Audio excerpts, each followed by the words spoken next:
आपका ताल्लुक भी पाकिस्तान मुस्लिम लीग नून से है, जो कि इस वक्त इंतहाई बुरे तरीके से परफॉर्म कर रही है। क्या आप समझते हैं कि अब बल्दियाती इलेक्शन हो जाएंगे? मैं समझता हूँ कि इससे भी अगर हालात नासाजगार हों तो बल्दियात के इलेक्शन होने चाहिए और किसी को इजाज़त नहीं होनी चाहिए कि इसके ऊपर शब खून मारे, जैसे पिछले हमारे टनोर में 1 साल के बाद ही घर बैठा दिया गया। और जिसको मैंडेट मिले उसके मैंडेट का सरदार साहब एहतराम होना चाहिए, वो मैं हूँ, मेरी पार्टी से हो या मेरी मुखालिफ पार्टी को। सियासत में गालम गलोच, सियासत में एक किस्म का तशद्दुद का जो अंसर है वो भी आ चुका है और एक दूसरे के साथ नफरत इस हद तक बढ़ चुकी है कि हम एक दूसरे को मरने मारने पर तुल गए। क्या समझते नहीं है कि इस चीज का जो तदारुक है बल्दियात कर सकता है? ये बल्दियात एक पूरा अदारा है, इंडस्ट्री है। पिछले टनोर में इसमें से PHA निकाल दिया गया, SWMC निकाल दिया गया, वासा हमारी डायरेक्ट जुरिडिक्शन में नहीं आता और मेन मकसद तो आम आदमी को फैसिलिटेट करना है। वासा की सूरत में हो, FWMC की सूरत में हो, कोई अदारा डायरेक्टली अब हमारी जुरिडिक्शन नहीं है। और मैं बरमला कहूँगा कि ये अनफॉर्चुनेटली पिछले हमारे टनोर में हुआ है। हुकूमत में बैठकर मुकम्मल तौर पर अपने कारकुनान से, अपने दीगर लोगों से वो बेखबर हो चुके हैं। तो क्या इस स्टाइल ऑफ गवर्नेंस से क्या नून लीग दोबारा यहाँ पे अगर बल्दियाती इलेक्शन होते हैं तो कामयाबी हासिल कर पाएगी? ये फैसलाबाद के नहीं, पूरे पंजाब के वर्करों की आवाज़। पार्टियों में इलेक्शन हार जीत मायने नहीं रखता, पार्टियों की बका मायने रखती। हम लोगों को कहें कि हमने सियासत की कुर्बानी देकर मुल्क बचाया है, अपनी नाहली पे पर्दा डालें तो मैं समझता हूँ ये ज्यादती है मुस्लिम लीग के कारकुनों के साथ भी और पाकिस्तान की अवाम के साथ भी। तो क्या अवाम उसकी राया है? अवाम उसके गुलाम है या अवाम को उससे क्या चाहिए? अवाम को इक़्तिदार का मैं समझता हूँ अवाम को ज्यादा फायदा नहीं पहुँचता, फायदा इन्हीं लोगों को पहुँचता है।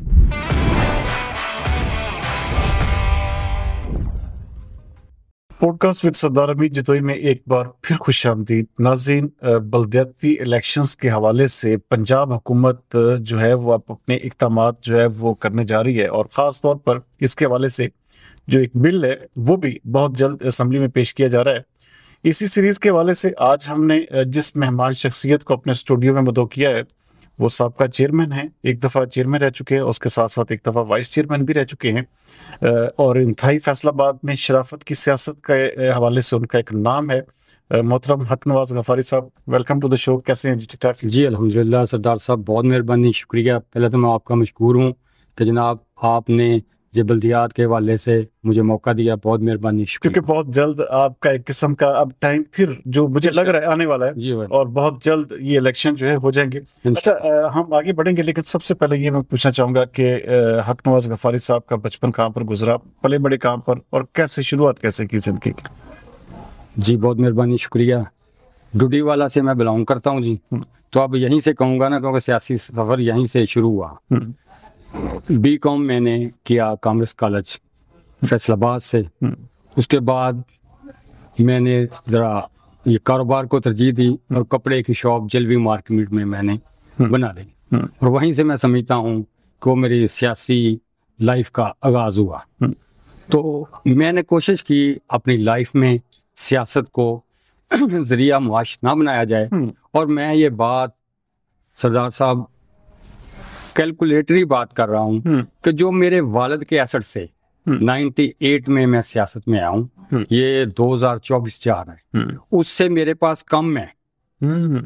2 दफ़ा अल्लाह ने मुझे मेंबर कॉर्पोरेशन बनने की सादत हासिल की और तकरीबन 98 से लेकर थ्रू आउट आज तक कोई सिंगल पर्सन भी ये क्लेम नहीं मेरे पे कर सकता कि मैंने किसी थाना कल्चर की सियासत को सपोर्ट किया हो, मैंने किसी या मेरे खानदान में मेरे फैमिली मेंबर ने किसी के साथ ज्यादती की हो। क्योंकि मैं जब इस सियासत में आया तो मेरा एक ही मिशन था कि हमने लोगों को फैसिलिटेट करना है और हम उस आका नामदार सल्लल्लाहु अलैहि वसल्लम के उम्मती हैं कि जिन्होंने तैफ की गलियों में पत्थर खाकर भी लोगों को मोहब्बत का दर्स दिया। तो जिसके हम मानने वाले हैं, अल्हम्दुलिल्लाह आज तक मैंने अपने मंशूर शऊर अपने ला शौर में हमेशा ये बात रखी है, अगर कोई मेरे साथ ज्यादती भी करके जाता हो तो मुझे कुरान पाक भी वो आयत बड़ी अच्छी तरह याद है कि क्या जानने वाले और ना जानने वाले बराबर हैं। और मैंने हमेशा अपनी लाइफ को बैलेंस तरीके से गुजारा है और अल्लाह का शुक्र है कि 53 ईयर ओल्ड हो गई है, मेरी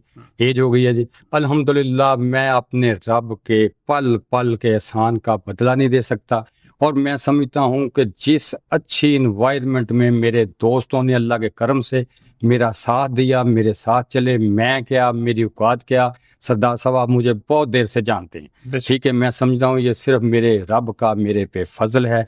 और मैं हमेशा रात सोने से पहले वल्लाह अल्लाह हमेशा ये कहता हूँ कि अल्लाह मैं इस गली में चलने वाले कीड़े मकोड़ों से भी ज्यादा हैसियत नहीं रखता तेरे सामने, ठीक है। अल्लाह मुझे हमेशा इस्तिकामत दे के मैं लोगों के साथ अल्लाह से पेश। अपने इंटरव्यू में कहा कि आपका शराफत की सियासत में एक बहुत बड़ा नाम और मुकाम है और लोग आपको बड़ी कदर की निगाह से देखते हैं। अच्छा, क्योंकि आपका ताल्लुक भी पाकिस्तान मुस्लिम लीग नून से है जो कि इस वक्त इंतहाई बुरे तरीके से परफॉर्म कर रही है, क्या आप समझते हैं कि अब बलदियाती इलेक्शन हो जाएंगे? मैं समझता हूँ कि इससे भी अगर हालात नासाजगार हों तो बल्दियात के इलेक्शन होने चाहिए और किसी को इजाज़त नहीं होनी चाहिए कि इसके ऊपर शब खून मारे, जैसे पिछले हमारे टनोर में हमें 1 साल के बाद ही घर बैठा दिया गया, ठीक है। तो ये होने चाहिए और जिसको मैंडेट मिले उसके मैंडेट का सरदार साहब एहतराम होना चाहिए। वो मैं हूँ, मेरी पार्टी से हो या मेरी मुखालिफ पार्टी को। देखें 75 ईयर्स पाकिस्तान को बने हो गए, आज तक हमारे मुल्क में कोई ऐसी रवायत नहीं डाली गई कि सियासतदान बैठकर अपने सियासी फैसले टेबल पे करें। सियासत से इस वक्त जो है ना जी गफारी साहब, अब एक किस्म की पोलराइजेशन बढ़ चुकी है सियासत में, गालम गलोच सियासत में एक किस्म का तशद्दुद का जो अंसर है वो भी आ चुका है और एक दूसरे के साथ नफरत इस हद तक बढ़ चुकी है कि हम एक दूसरे को मरने मारने पर तुल गए। तो क्या समझते नहीं है कि इस चीज का जो तदारुक है बल्दियात कर सकता है, कि बल्दियात एक किस्म का इंगेज कर सकता है वो गली मोहल्ले के वर्कर्स को या गली मोहल्ले के किस्म के मसाइल को, जो है वो एक जगह पर एक किस्म का एक शख्स जो है वो हैंडल कर सकता है। तो क्या आप समझते नहीं है कि इसका जो है वो आपकी जो एक किस्म की नून लीग है वो इसको फौरी तौर पर करवाना चाहिए। और एक बात और मैं अपनी पार्टी के हवाले से करूंगा कि ये बल्दियात एक पूरा अदारा है, इंडस्ट्री है। पिछले टनोर में इसमें से PHA निकाल दिया गया, SWMC निकाल दिया गया, वासा हमारी डायरेक्ट जुरिडिक्शन में नहीं आता। बजाय जो बल्दियात के काम है जो एस्टेब्लिश मुल्कों में है, जिनका ये तरीकाकार लेकर हमारे मुल्क में इम्प्लीमेंट होता है कि बल्दियात मजबूत होगा, इस मुल्क की बुनियाद मजबूत होगी सियासी लिहाज से, और इस लोग मच्योर सियासतदान आगे आएंगे। अब मुझे बताएं कि अब कारपोरेशन का नुमाइंदा सिर्फ ओनली कारपोरेशन का नुमाइंदा होता है, बल्दियात के हर बंदे की यूटिलाइजेशन में अगर देखा जाए, क्योंकि इसका बेहतर और मेन मकसद तो आम आदमी को फैसिलिटेट करना है, वो वासा की सूरत में हो, वो FWMC की सूरत में हो, कोई इदारा डायरेक्टली अब हमारी जुरिडिक्शन नहीं है। ये ऊपर पॉलिसियों बनाने वाले, और मैं बरमला कहूँगा कि ये अनफॉर्चुनेटली ये पिछले हमारे टनोर में हुआ है। और हमें चाहिए, हमारी गवर्नमेंट को चाहिए, इस वक्त CM पंजाब भी हमारी अपनी है, ठीक है, बहुत मेहनत कर रही है, उन्हें चाहिए कि बल्दियात से जितनी शाखें निकाली गई हैं, जो 2001 में बल्दियात के अदारे बल्दियात की नुमाइंदगी करते थे, उनको बल्दियात में अटैच होना चाहिए, बल्दियात में अटैच होना चाहिए। अच्छा, आप क्या समझता नहीं है कि इस वक्त जो आपकी मुस्लिम लीग नून है वो तो एक किस्म का हुकूमत में बैठकर मुकम्मल तौर पर अपने कारकुनान से, अपने दीगर लोगों से वो बेखबर हो चुके हैं। तो क्या इस स्टाइल ऑफ गवर्नेंस से क्या आप समझते हैं कि फैसलाबाद में जिस तरह नून लीग का वाइप आउट हुआ है, क्या नून लीग दोबारा यहाँ पे अगर बल्दियात के इलेक्शन होते हैं तो कामयाबी हासिल कर पाएगी? सरदार साहब ये बहुत अच्छा सवाल किया, और मैं समझता हूँ कि जो आपने सवाल किया है ये फैसलाबाद के नहीं पूरे पंजाब के वर्करों की आवाज़ है। और मैं समझता हूँ कि आपके तवज्जुह से ये हमारी पार्टी के आला ओहदेदारान तक पहुँचना चाहिए। देखें, पार्टियों में इलेक्शन हार जीत मायने नहीं रखता, पार्टियों की बका मायने रखती है। आज मुल्की हालात अपनी जगह पे, हम लोगों को कहें कि हमने सियासत की कुर्बानी देकर मुल्क बचाया है, ठीक है, किसी हद तक ठीक है, मगर हम अगर ये कहकर अपनी नाहली पे पर्दा डालें तो मैं समझता हूँ ये ज्यादती है मुस्लिम लीग के कारकुनों के साथ भी और पाकिस्तान की अवाम के साथ भी। अच्छा, दूसरी बात ये है कि हमारे नुमाइंदगान को चाहिए पहले से भी ज्यादा अवाम के साथ ज्यादा अटैच हुए, लेकिन उन्होंने हारने के बाद अपने दरवाजे बंद कर ली, कुंडियां। मैं समझता हूँ कि पार्टी के जितना भी रोज आ जाए, हाउ इज पॉसिबल कि अगर एक रिप्रेजेंटेटिव अवाम के साथ अटैच नहीं है तो क्या अवाम उसकी राया है, अवाम उसके गुलाम है, या अवाम को उससे क्या चाहिए?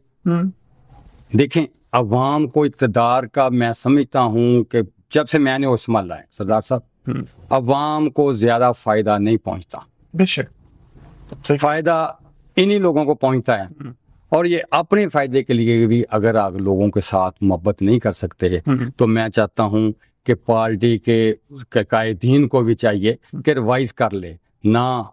पंजाब के आगे नस्ल बढ़नी खत्म हो गई है, ना अच्छे लोगों की कमी हो गई है। बिल्कुल एक बात पे कंप्रोमाइज नहीं करना चाहिए कि अगर कोई भी नुमाइंदा जिसको पार्टी इज्जत देती है वो अवाम के साथ टच नहीं होता, अखलाकियात कायम नहीं रखता, लोगों को मसाइल में दिलचस्पी नहीं रखता, मैं समझता हूँ वो पार्टी अपने पे आप जुल्म करेगी को टिकते लेकर। जी अच्छा, इस वक्त देखें आपका तमाम तर निज़ाम जो है वो एक किस्म का, यहाँ पर भी फैसलाबाद में वन मैन शो चल रहा है। आपके जो जितने भी इवन दन बल्दियाती नुमाइंदगान हैं या इवन जो कैंडिडेट्स हैं MP MNA के, वो तमाम के तमाम एक दरवाजे पर ही हाजिरी लगवाते हैं, वहां पर कदम बुसी करते हैं, वहीं पर वो जिसे कहते हैं कि शिफा याब और फैज याब होने की कोशिश करते हैं। और बहुत कम लोग ऐसे होते हैं जिनको फैज़याबी मिलती है, वरना एक किस्म का वो दरबार से मायूस वापस आते हैं। तो क्या ऐसी सूरत में नून लीग फैसलाबाद में कायम रह पाएगी? सरदार साहब, ये अगर हम थोड़ा पीछे चल जाएं तो 88 का इलेक्शन हम मद्देनजर रखें तो मुस्लिम लीग का इस फैसलाबाद शहर में बहुत थोड़ा हिस्सा था। ये मैं दाद देता हूँ मियां नवाज शरीफ साहब को कि उन्होंने मेहनत करके फैसलाबाद की मुस्लिम लीग को, नहीं पंजाब की मुस्लिम लीग को इतना मजबूत तवाना किया कि यहाँ से बहुत बड़ी बड़ी क़यादत पैदा हुई फैसलाबाद से भी। अब अनफॉर्चुनेटली ये हुआ है कि ये रिजल्ट जो है कोई कुछ भी कहता रह जाएगा। मैं कहता हूँ कि इधर जो रिजल्ट हुआ है ना, ये वर्कर के और कायदीन के गैब का नतीजा है। और जो वन मैन शो वाली बात आपने की, 60 लाख से आबादी का ज्यादा ये शायर है, बेशक 80 लाख तकरीबन, तो राउंड अबाउट जी बिल्कुल बढ़ गई है। तो यहाँ के मैं समझता हूँ MNA MPs के ऊपर किसी की तलवार नहीं होनी चाहिए, उनको आज़ादी से काम करने देना चाहिए और फिर उनको अपने वर्करों के साथ एंगेज होना चाहिए। अगर वो एंगेज नहीं होते तो फिर फर्द वाहन वाहद हो या कायद उन तक शिकायत जानी चाहिए। अगर MNA MP बेचारे इस हद तक महकूम हो जनाब को वो अपने काम करने के लिए, रोजमर्रा के यूटिलिटी के मामलात के लिए किसी को मिलना फोन करना हो तो मुझे बताएं, ये पार्टी नहीं है, ये जमहूरियत नहीं है, ये तो डिक्टेटरशिप है। और फिर ये वही चीज है ये खत्म होनी चाहिए। आपने एक वन मैन आर्मी बना दी, एक बंदा ये खत्म होनी चाहिए और उसने अपने आप को जो है वो साबित कर दिया कि भाई मेरे दरवाजे पर हाजिर लगाओ तो फैज़याब हो गए, वरना जो है वो ऐसे ही ऐसे चलता नहीं। इसकी मिसाल ये है कि 13 में फैसलाबाद मुस्लिम लीग का किला था, 8 में किला था, आमरीत के दौर में मुस्लिम लीग जैसे जीती, और देखो अपनी हुकूमत के बाद मुस्लिम लीग लूज कर रही है। तो फिर पार्टी कायदीन को सोचना चाहिए ना, अगर वो अपनी पॉलिसियों पे नजरसानी नहीं करेंगे, पार्टी में लोग आते जाते रहते हैं, क्या आते बदलनी चाहिए, जो ज्यादा बेहतर होता है पार्टी की मजबूती। अगर नहीं करेंगे तो देन नया रिजल्ट भी बहुत जल्द आ जाएगा। साहब, आप वाइस चेयरमैन भी रहे, चेयरमैन भी रहे, आपका हल्का जो है कौन कौन से एरियाज पर मुश्तमिल है? मेरा जी तकरीबन हर दफा ही ना हल्का बंदी की नजर होकर चेंज हो जाता रहा। अच्छा। मैंने जब 2001 में मैं नायब नाज़िम हुआ मेंबर कॉरपोरेशन, और मेरी फर्स्ट प्रायोरिटी थी कि हमारे इलाके में जो ग्राउंड हों वो आबाद हों, ग्रीन पार्क्स तो आबाद हों, क्योंकि ये सड़कें ना सरदार साहब बनती हैं 2 साल बाद फिर ख़त्म होती है, गलियाँ बनती है टूटती है, ये क्रेडिट नहीं है। और मेरे हल्के में जितने स्कूल आते थे उनमें मैंने अल्हम्दुलिल्लाह नया स्ट्रक्चर कराया, नई बिल्डिंग्स बनाई, ठीक है। उधर डबल स्टोरी हमारे मेन जड़ा वाले रोड पे गर्ल्स स्कूल है, उसके लिए भी खदमात का अल्लाह पाक ने मौका दिया, उसकी भी बिल्डिंग बनाने में हमारा रोल प्ले है। नेशनल स्कूल में भी है, वो हॉस्टल वाली ग्राउंड के साथ भी स्कूल है। फिर ग्रीन बेल्ट कब्रिस्तान वाली उधर इंक्रोचमेंट होती थी, और मैं आपको मजे की बात बताता हूँ कि मैंने जब उस इंक्रोचमेंट को रिमूव करा के उधर ग्रीन बेल्ट बनाई ना जी, तकरीबन 1 साल में कोड ऑफ कंडेम्प्ट का भी सामना करता रहा, मगर मैंने कहा कि पब्लिक इंटरेस्ट ज्यादा हम है, हक नवाज गफारी की कोई अहमियत नहीं है। मुझे अवाम के लिए जिस हद तक जाना पड़े जी मैं चाहता हूँ। अपनी ज़ात में तो हम मलंग लोग हैं, कोई जो अच्छा भी कह जाए कोई बात नहीं, बुरा भी कह जाए, रात को सोने के लिए कहते कि अल्लाह तू राजी हो जा।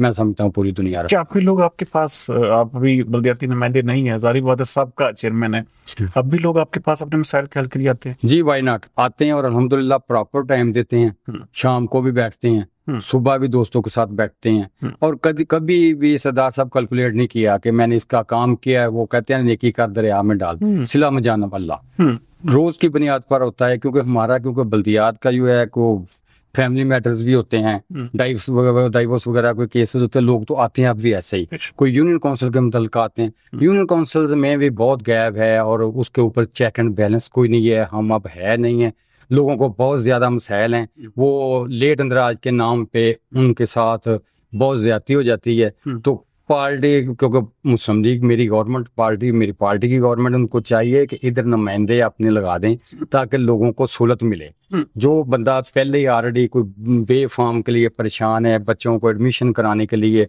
उसको नहीं हो रहा है, वो उसको चक्कर लग गए, वो इनको पॉलिसी अपनानी चाहिए अवाम की खिदमत की। मैं कहता हूँ जो है वो जो यूनियन काउंसिल सेक्रेटरीज है वो पैसे लेके काम कर रहे हैं। अब भी ऐसे ही हो रहा है कि जी एक किस्म का जब गवर्नमेंट फीस से मुकर्रर कर चुकी है, सारा कुछ एक पूरा एक वे आउट दे चुकी है, उसके बावजूद अब भी ये शिकायत जो है वो डेफिनेट है जी, और खत्म नहीं हो सकता। बदकिस्मती ये है कि ये तकरीबन 97% मुसलमानों का मुल्क है। सरदार साहब किसी एक शोबे में चले जाएं और एवरेज एज पाकिस्तान के ना, आप देखेंगे कि यार बल्दियात की बात और ये कैसी बात है, एवरेज एज निकालें ना 70-80 बहुत ज्यादा टू मच है। ठीक है, हर बंदे को पता है बीइंग मुस्लिम के हमने इधर से आंखें बंद और इधर से अपना साथ देना। वो सेक्रेटरी किया, वो थाना गया, वो कारपोरेशन किया, वो एफडीए किया, कोई भी महकमा, देखिए ये डेवलपमेंट के काम होते हैं, हर एक बंदे को पता होता है कि इनके कितने % कमीशन है और लेते हैं। और देखिए सियासतदान मजलूम है, ब्लेम सियासतदान पे है, ये इनका कोई चेक एंड बैलेंस नहीं है। ये ड्रॉबैक है उस मुल्क पाकिस्तान का जो इस्लाम के नाम पर कायम हुआ और जो जमहूरियत पे वोट की पर्ची से कायम हुआ, और उसमें वोट की तजलील हो रही है। वोट के कोई बंदा भी, अनफॉर्चुनेटली कोई सियासतदान भी ये नहीं सोच रहा कि ये इतना बड़ा बहरान नहीं है। मैं इतनी बड़ी बात नहीं करता, यकीन करें अगर ये मुझे कहें ना जी ये पार्टी में 2.5 लाख करवा ले, मैं समझता हूँ कि मैं सबसे ज्यादा शायद बेहतर अपना हिस्सा डाल सकूं। क्योंकि अगर ये पाकिस्तान नहीं है, अगर ये पाकिस्तान के लीडर, अगर ये पाकिस्तान के लिए बेहतरी चाहती हैं, तो फिर इनको चाहिए ये आपस में एक टेबल पर बैठें और अपने फैसले किसी की हाथ में न दें, और कोई भी अदारा है उसको अदारे को अपनी लिमिट में काम करना चाहिए। जो आपके एमएनए एमपी दोनों हार गए जी, दोनों जो है वो आप अपनी वो एक किस्म का जहन में वो ये बैठे हुए थे कि वो हर सूरत में जीत जाएंगे और जीत के बैठे हुए थे, लेकिन उनकी बैड लक के वो हार गए। क्या अब आप समझते हैं कि उनका अवाम के साथ प्रॉपर लाइजोन है, प्रॉपर वो अवाम को जो है वो एक किस्म का वक्त दे रहे हैं? सरदार साहब पहली बात तो मैं इनको कहना चाहता हूँ, भाई है मेरे, मियां इरफान के साथ मेरा बहुत ही क्लोज तल्लक है, और मैं समझता हूँ मुस्लिम लीग में मेरी शमूलियत भी जो थी वो मियां इरफान साहब की वजह से हुई। अलीबाद साहब भी पाई हैं, तल्लक है। देखें, अगर कोई बंदा भी ये समझे कि मैं अगर हार गया हूं तो लोगों से टच नहीं होना, फिर उसको अपने रब पे यकीन नहीं है। अल्लाह कुरान में फरमाता है कि इस्ते मैं देता हूँ, रिज़्क मैं देता हूँ, औलाद मैं देता हूँ। ये 3 शोबे तो किसी इख्तियार नहीं है। इसका मतलब है कि हो इस राना आतफ, देखो जानता भी कोई नहीं, ठीक है, मगर बात ये है कि जिसको अल्लाह इज्जत दे, ठीक है, उसके नसीब में लिखे। हाँ, हमें ये जो खिदमात का सफर जो पहले मियां इरफान साहब लोगों के साथ इन टच होते थे, लोग जाते थे, होना चाहिए। लोगों को गिला शिकवा नहीं आना नहीं है, अभी आप नहीं आना होना चाहिए। इसका मतलब है कि अभी भी गैप है। नहीं, होना चाहिए जी, होना चाहिए, टाइम भी देना चाहिए, काम भी करने चाहिए। और इरफान साहब हैं और अलीबाद साहब हैं। देखें, बात सुने, अगर मैं कोई ऐसी बात करूं, मैंने कहा ना कि जिंदगी का कोई पता नहीं है, 53 साल के मैं भी, उमर इरफान की तो 54 साल हम एज ही हैं, ठीक है ना। तो कोई ऐसी बात मैंने जिंदगी में, मेरी फेसबुक की इस चीज की गवाह है कि मैंने कभी बेजा किसी के बारे में अल्फाज लिख के नहीं लगाए, ठीक है, मैंने कभी बेजा किसी मुखालफे तनकीद नहीं की। मैं जब भी करता हूं तो मैं सिर्फ यही लिखता हूं कि हम सब अल्लाह की मखलूक हैं, और अल्लाह ने जिस हसीयत से आदम को पैदा किया है, कुरान पाक को बंदे को तर्जमे के साथ पढ़ना चाहिए। और अल्हम्दुलिल्लाह मैं रोज पढ़ता हूँ, मुझे पता है मेरा रब क्या कह रहा है। इस वजह से मुझे नहीं होता कि वो नाराज हो जाए, वो नाराज हो जाए, किसी से कोई लेना देना नहीं है। जब तक मेरे रब को मंजूर हुआ वो इस तरह देते रहेगा, जब नहीं मंजूर तो नहीं होगी। हाँ, मगर जिन लोगों ने वोट डाले हैं पार्टी को, और आज गवर्नमेंट भी हमारी है, अगर अब भी हम लोगों के साथ उनके मसाइल को कम करने के लिए किरदार अदा नहीं करते तो आखिर एक दिन इलेक्शन है, फिर इलेक्शन, और वो फैसला मेरे सुने रब का फैसला है। आपको फिर इसी अवामी अदालत में दोबारा बड़ी अहम बातें, कहीं जाइएगा मत। मिलते हैं एक छोटे से ब्रेक के बाद।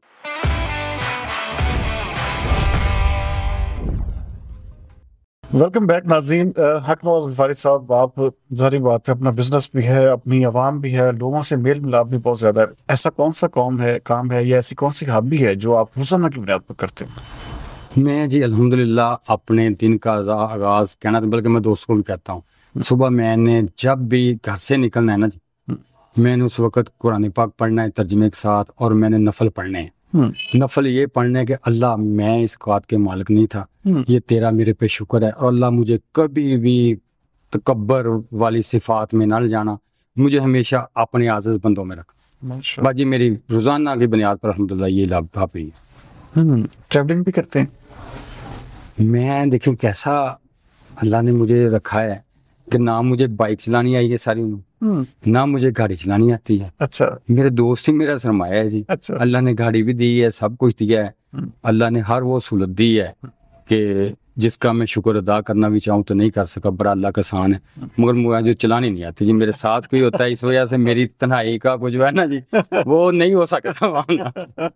अच्छा, खाने में क्या पसंद करते हैं? हाँ, खाने में ना जी जो घर से इजी मिल जाए, और बल्कि मैं सबसे ज्यादा दाल पसंद करता हूँ, क्योंकि मेरे खाते हैं। मैं कहता हूँ ये दोस्त मेरे गवाह हैं जी, वो जब ये इंटरव्यू चलेगा लोग लगाएंगे ना, उनको पता है, वो कहता है यार आपके घर में सिर्फ दाल ही बनती है, मुझे पसंद है। अच्छा, म्यूजिक भी सुनते हैं? हाँ जी। जी। कौन सा सिंगर पसंद है, किस गुलकार को पसंद करते हैं? मैं ना जी एक गाना था वो मेरे साथ काफी मिलता है, हालात वाकयात पे, इंडिया की फिल्म थी वो, नायक नहीं खलनायक हूँ मैं, वो ही मैंने बहुत ज्यादा सुना है जी। अच्छा। बाकी जब दिल किया कुछ खुद लिख लिया। ये आजकल जैसे एक बड़ा पॉप म्यूजिक का दौर है, सिद्धू मूसेवाला का दौर जी, वो उसको भी पसंद करते हैं कि नहीं? नहीं जी, नहीं सर, रफ़ी को सुन लेते थे, अब तो टाइम नहीं मिलता, अब जरा मसरूफियत और किस्म की हो गई है, बच्चे बड़े हो गए हैं, मामलात है। जिंदगी में कभी मोहब्बत भी हुई? जी बिल्कुल हुई जी। हाँ।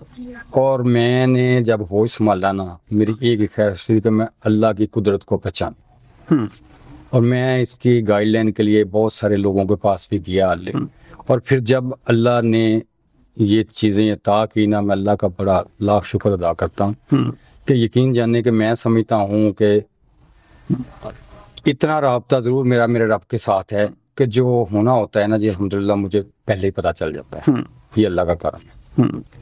बाकी लाइफ में चंद एक दोस्त हैं जी, उनके साथ हासिल भी हुई, जिंदगी गुजर गई। मैंने कहा अल्लाह ने कोई ऐसा काम करवाया नहीं जो हासिल हो जी। यकीन जाने कि मैं कहता हूँ कि मैं अपने रब की रजा पे शा करूँ कि जिंदगी में जो ख्वाहिश से अल्लाह ने हर ख्वाहिश पूरी की माशाअल्लाह, और मैं आज के दिन तक भी इसको कोई पशेमान नहीं। बहुत ज़बरदस्त। अच्छा, मैं आऊँगा उस बल्दियात की तरफ। अगर मार्च अप्रैल में जो शुनीद है हमें कि जी इलेक्शन होने जा रहे हैं, अब इसके हवाले से चीज़ें जो है डेवलपमेंट जो शुरू भी हो चुकी है, क्या हक नवाज गफ्फारी दोबारा चेयरमैनशिप के लिए या इलेक्शन लड़ने के लिए तैयार है? जी इंशाल्लाह ही लड़ेंगे, और इंशाल्लाह अल्लाह के फजल के साथ मुझे अपने लोगों पे, हल्के के अवाम पे पूरा यकीन है कि अगर मैं समझता हूँ कि उनके मामलात में कताई नहीं करता ना, तो हाउ इज़ पॉसिबल कि वो मेरी इज्जत में हिस्सेदार न बने।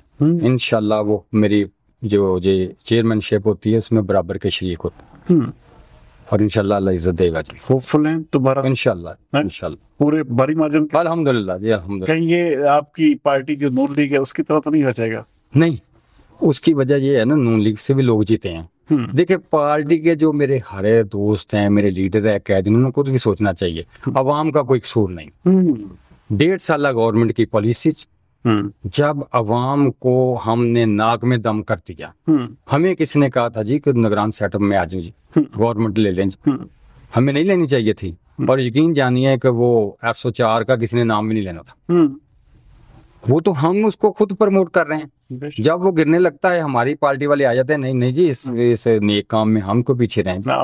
यकीन जाने सारे 3 साल हम रियासत बचाते हैं जी। नहीं जी, कोई नहीं रियासत बचाता जी, वेरी क्लियर जी, मेरे कायदीन भी सुन रहे हैं, अपने आप को बचाते हैं। केसेस थे, मामला थे, ठीक है ना।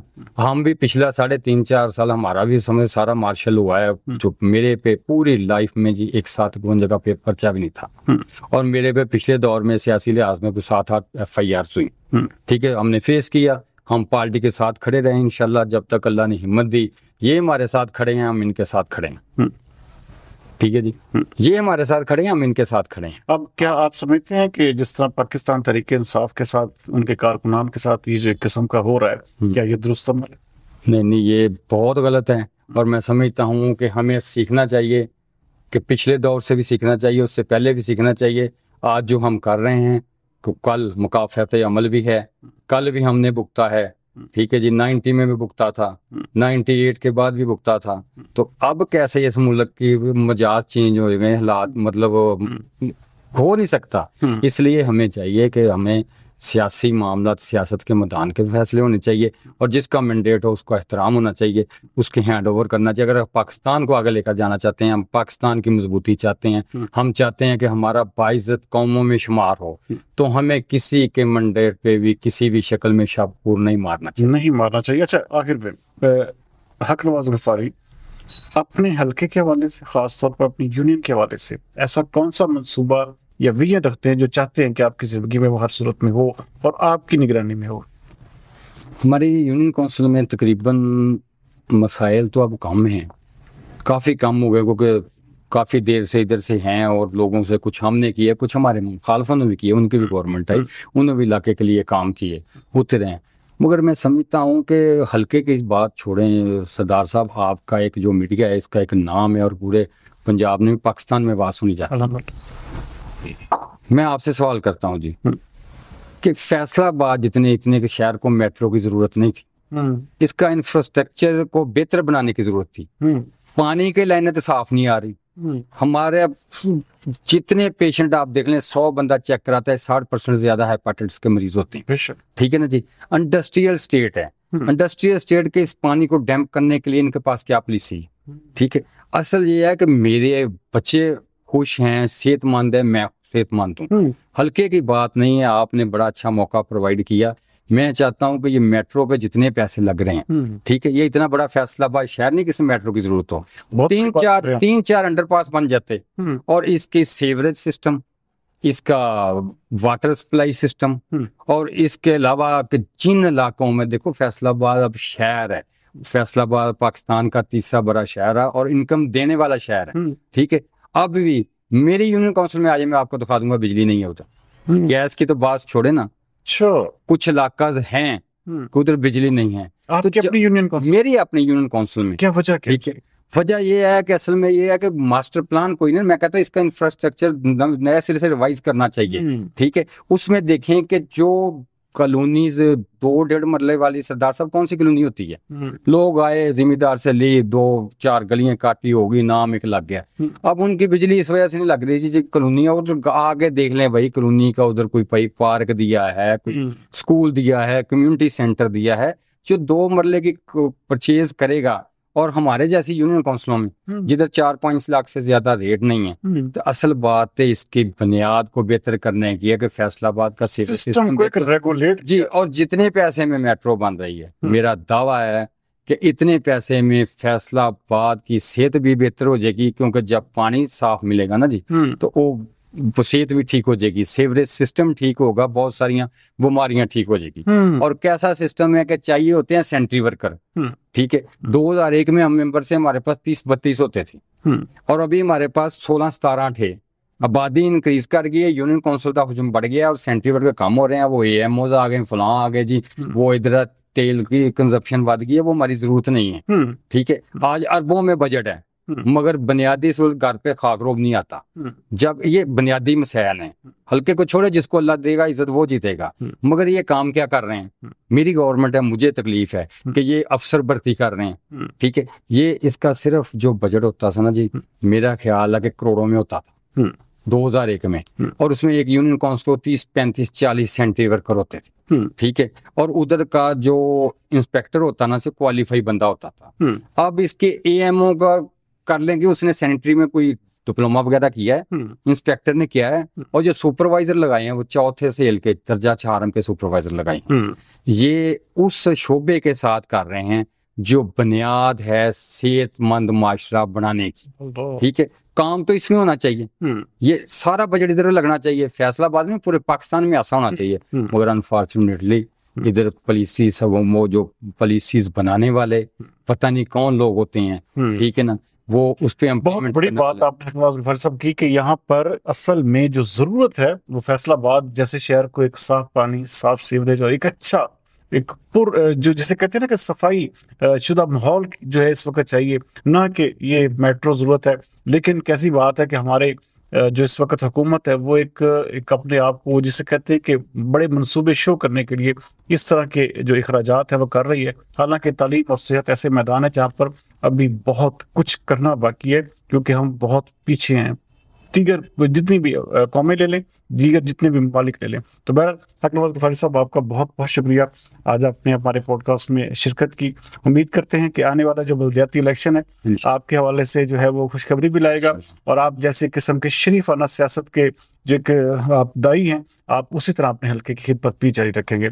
बहुत शुक्रिया नाज़रीन, उम्मीद करते हैं कि आज का पॉडकास्ट आपको पसंद आया होगा, और आपका भी बहुत बहुत शुक्रिया साहब, आपकी भी बहुत मेहरबानी, शुक्रिया। अल्लाह आपके इस प्रोग्राम में बरकत दे जी, आपको शादबाद रखे। आप जिस तरह खूबसूरत हैं, अल्लाह इसी तरह आपके चैनल को भी खूबसूरती से का नाम रोशन करे। बहुत मेहरबानी, बहुत शुक्रिया। सो नाज़रीन, आपके फीडबैक का इंतजार रहेगा। अगले प्रोग्राम तक सरदार अमीन को दीजिए इजाजत। पाकिस्तान जिंदाबाद।